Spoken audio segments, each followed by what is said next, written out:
Hi, in this video we will show an example, how can you use Plugin Organizer to enable plugins only on certain pages. In this example we have a contact page, where we use a WP Forms contact form. We will disable the plugin on every other pages, except the contact page. Go to Plugin Organizer. Here you can see all active plugins. You can add multiple rules for each plugins. We will add a Frontend disable rule now. If we check the contact page, the form won't work, because the plugin is disabled on every pages, so we need to add an exception. For this we will add an enable URL match rule.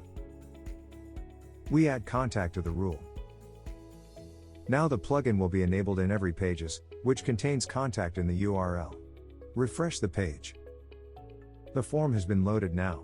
Plugin Organizer can prevent loading unnecessary scripts and styles, but also can reduce PHP execution time. Usually it is useful to speed up AJAX request, or pages which cannot be cached. Thank you for watching.